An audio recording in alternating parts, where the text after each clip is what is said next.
आज बिहार की राजनीति में जो तस्वीरें सामने आई हैं, वह सिर्फ एक खबर नहीं, बल्कि एक खामोश तूफान का संकेत है। चुनाव में एनडीए की प्रचंड जीत के बाद यह सवाल उठना शुरू हो गया है कि क्या बीजेपी नीतीश कुमार को मुख्यमंत्री बनाने के लिए तैयार नहीं है। जो बातें अब सामने आ रही हैं, वे यह इशारा करती हैं कि जो खेल जनता देख रही है, वह सिर्फ आधा सच है। असली कहानी पर्दे के पीछे लिखी जा रही है। नमस्कार, स्वागत है आपका द पब्लिक एक्सप्रेस के डिजिटल प्लेटफॉर्म पर। मैं हूं जितेंद्र यादव।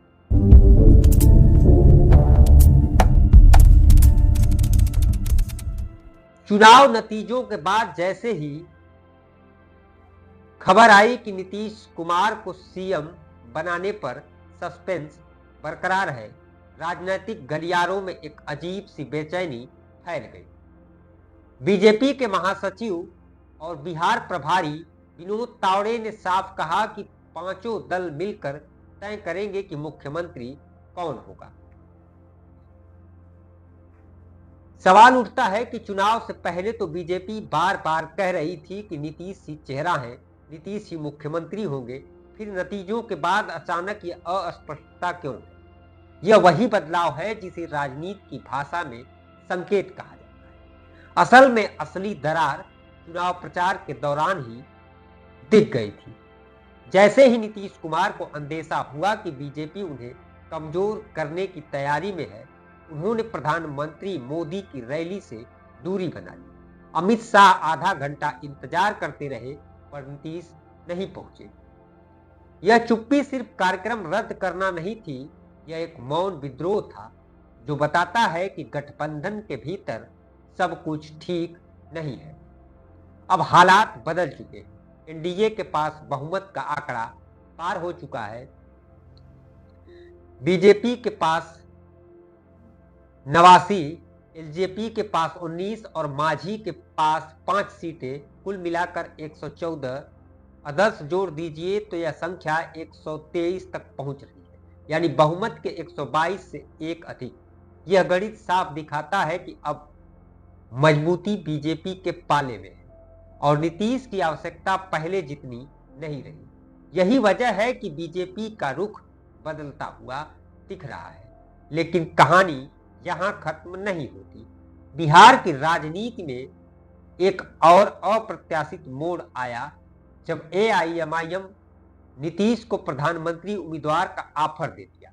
उन्होंने ट्वीट कर साफ कहा कि एआईएमआईएम मुख्यमंत्री लेगी, जेडीयू को 2 डिप्टी सीएम मिलेंगे, 20 मंत्री मिलेंगे और नीतीश कुमार को विपक्ष का पीएम चेहरा बनाया जाए। यह ऑफर भावनात्मक नहीं बल्कि राजनीतिक गणित पर आधारित है। आरजेडी के 25, कांग्रेस के 6, लेफ्ट के 3, एआईएमआईएम के 5 और अन्य दलों को जोड़ दे तो कुल आंकड़ा 125 पहुंचता है, जो एनडीए से भी अधिक है। यानी अगर नीतीश चाहे तो एक झटके में बिहार की सरकार बदल सकते हैं। इसी बीच जेडीयू दफ्तर में एक और दिलचस्प घटना हुई। अमित शाह के बेहद करीबी माने जाने वाले संजय झा अचानक एक सूची लेकर पहुंचे। बताया गया कि यह सूची विधायक दल की बैठक के लिए थी, जिसमें मुख्यमंत्री पद पर चर्चा होनी थी। यह कदम नीतीश कुमार के लिए चिंताजनक था, क्योंकि संजय झा पर पहले से यह आरोप लगता रहा है कि वे बीजेपी के साथ अधिक नजदीक है। बैठक में माहौल गंभीर हो गया और यह चर्चा फैल गई कि निर्णय शायद नीतीश कुमार के पक्ष में नहीं जाने वाला है। सबसे बड़ा संकेत तब मिला जब जेडीयू ने ट्वीट किया कि नीतीश कुमार ही मुख्यमंत्री होंगे, लेकिन सिर्फ 30 मिनट में यह ट्वीट डिलीट कर दिया गया। राजनीति की दुनिया में ट्वीट डिलीट होना हमेशा किसी दबाव, सौदेबाजी या अंदरूनी झगड़े का संकेत माना जाता है। विपक्ष ने तुरंत दावा किया कि यह साफ दिखता है कि एनडीए की जीत के बावजूद नीतीश को मुख्यमंत्री बनना मुश्किल है। इस सब के बीच याद रखने वाली बात यह है कि पिछले वर्षों में नीतीश कुमार कई बार राजनीतिक पलटी मार चुके हैं। सीट शेयरिंग में भी उन्हें नुकसान हुआ, चुनाव प्रचार में उन्हें चेहरा नहीं बनने दिया गया और अब मुख्यमंत्री पद पर असमंजस, ये सब इशारा करते हैं कि नीतीश के भीतर शायद कोई नई रणनीति जन्म ले रही। सवाल यह है कि क्या वे दबाव में झुकेंगे या फिर एक बार फिर बिहार की राजनीति को पलट देंगे।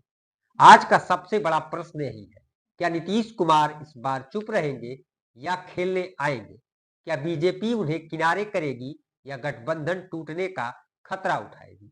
और क्या बिहार में एक और राजनीतिक भूकंप आने वाला है। आपकी क्या राय है, कमेंट करके जरूर बताइए। नमस्कार।